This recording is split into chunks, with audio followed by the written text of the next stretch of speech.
तो guys, welcome back to the channel. आज हम देखने वाले हैं डंजन ओडिसी चैप्टर 3। लेकिन उससे पहले एक क्विक रिकैप। पिछले चैप्टर के एंड में हमने देखा था कि हीरो पोर्टल के पास खड़ा होता है और तभी एक आईएमपी उसके पॉकेट से हंजू के पैसे चुरा कर भाग जाता है। हीरो तुरंत बोलता है, अरे ये तो हंजू के पैसे थे। जैसे ही चैप्टर 3 स्टार्ट होता है, हीरो वही खड़ा होता है। तभी उसकी सिस्टर हंजू उससे आवाज देती है, जिन्वू। हीरो तुरंत दूर की तरफ देखता है और बोलता है, सॉरी हंजू, मैं बिल्कुल ठीक हूं, टेंशन मत लो। बस कल जो गेम स्टार्ट किया था ना, उसमें इतना इन्वॉल्व हो गया कि सब कुछ भूल गया। थोड़ा सा टाइम दे सकती हो? मैं बस थोड़ा और कंटिन्यू करना चाहता हूं। हंजू थोड़ी कंफ्यूज्ड होकर बोलती है, हाँ, अच्छा, ठीक है। हीरो बोलता है, थैंक्स, और तुरंत डोर बंद कर देता है। डोर के बाहर खड़ी हंजू सोचती है, वाह, मैंने उससे इतना एक्साइटेड पहले कभी नहीं देखा। अंदर आके हीरो धीरे से बोलता है, आई एम सॉरी हंजू। फिर वो डोर लॉक करता है और बिना टाइम वेस्ट किए सीधा पोर्टल के अंदर जंप कर देता है। जैसे ही हीरो अंदर आता है, वो तुरंत अपने सूट की तरफ भागता है और चेक करता है। लगता है वो यहां से भाग गया। सब कुछ है, बस हंजू के पैसे नहीं है। तभी उसके हाथ का ग्रीन पैनल ओपन होता है और उस पर लिखा होता है, तुम्हारी एब्सेंस के दौरान एक आईएमपी लैरेनथ में आया और तुम्हारे पैसे चुरा कर ले गया। उसे वापस पाने के लिए सिंक्रोनाइजेशन कंप्लीट करो और लैब्रिंथ एंट्रेंस एक्टिवेट करो। हीरो इरिटेट होके बोलता है, ये क्या बकवास है? एक आईएमपी को पेपर चुराने की क्या जरूरत थी? वो कोई जेम या वैल्यूएबल चीज भी ले सकता था। गुस्से में हीरो अपना कोट जमीन पर फेंक देता है और सीधा जाके थ्रोन पर बैठ जाता है। अपना सिर पकड़कर बोलता है, मैंने नहीं सोचा था कि मेरी इतनी मेहनत बेकार चली जाएगी। फिर वो अपना हाथ थ्रोन के मार्बल पर रखता है और जैसे ही वो टच करता है, वहां से एक और ग्रीन पैनल ओपन हो जाता है। उस पर लिखा होता है, नागाज लाइब्रेरियन, सिंक्रोनाइजेशन शुरू करें, यस/नो।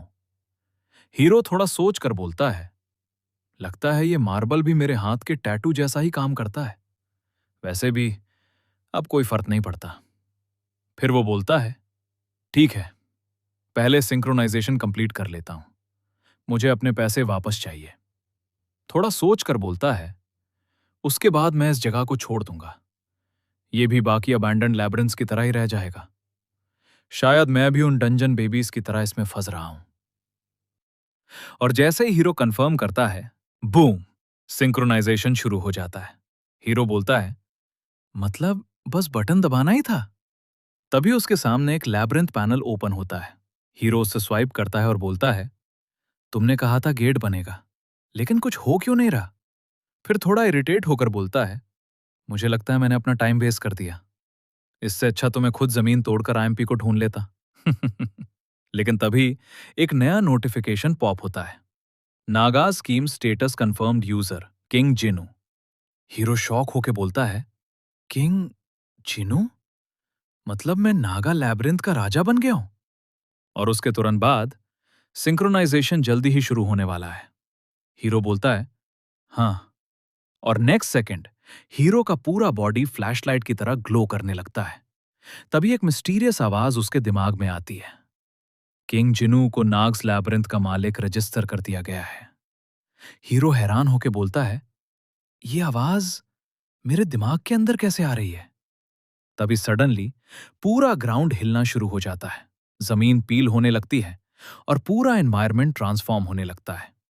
हीरो शॉक में बस देखते रह जाता है और कुछ सेकंड्स में पूरा लैब्रिंथ एक रॉयल थ्रोन रूम में कन्वर्ट हो जाता है। ऊपर लिखा आता है, सिंक्रोनाइजेशन पूरा हो चुका है। हीरो धीरे से बोलता है, पहले से बेटर लग रहा है, लेकिन अभी भी काफी डार्क और क्रीपी है।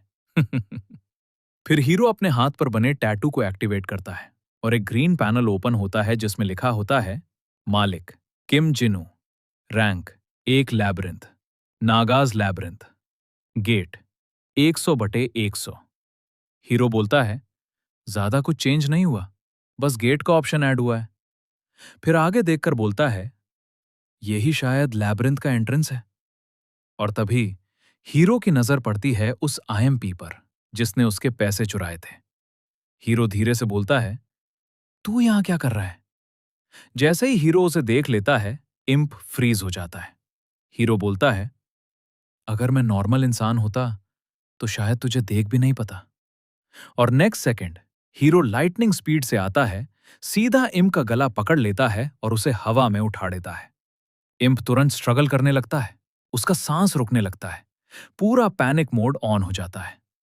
हीरो गुस्से में उसके मुंह पर पंचेस मारते हुए बोलता है, सच में मुझे नहीं लगा था तू दोबारा यहां आने की हिम्मत करेगा। अब सीधा सीधा मेरे पैसे वापस कर दे, वरना यहीं खत्म कर दूंगा। हीरो उसे और ऊपर उठाता है और बोलता है, क्या मतलब? तेरे पास नहीं है? मतलब सच में नहीं है? तू जानता भी है वो पैसे मेरे लिए क्या मतलब रखते थे?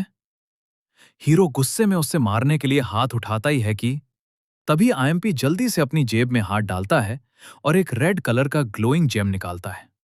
हीरो थोड़ा रुक जाता है और बोलता है, ये क्या है? फिर बोलता है, मुझे फर्क नहीं पड़ता तेरे पास क्या है, बस जो भी है दे दे।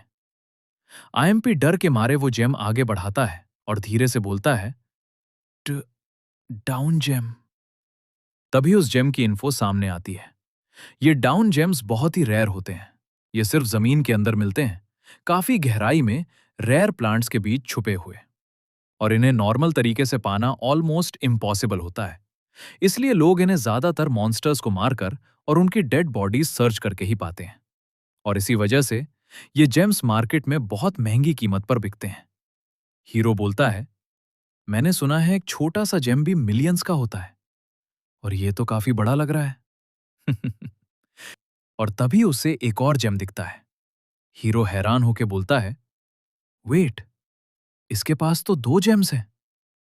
तभी आईएमपी दोनों जेम्स को हवा में उछाल देता है। हीरो तुरंत उसका गला छोड़कर उन्हें पकड़ने के लिए जंप करता है। वो रेड जेम पकड़ लेता है, लेकिन ब्लू वाला जेम नीचे गिर जाता है। और इसी चांस का फायदा उठाकर आईएमपी वहां से सीधा भाग जाता है। हीरो सीधा खड़ा होकर बोलता है, ओह ठीक है, वैसे भी मुझे दो डाउन जेम्स मिल गए, थैंक्स भाई।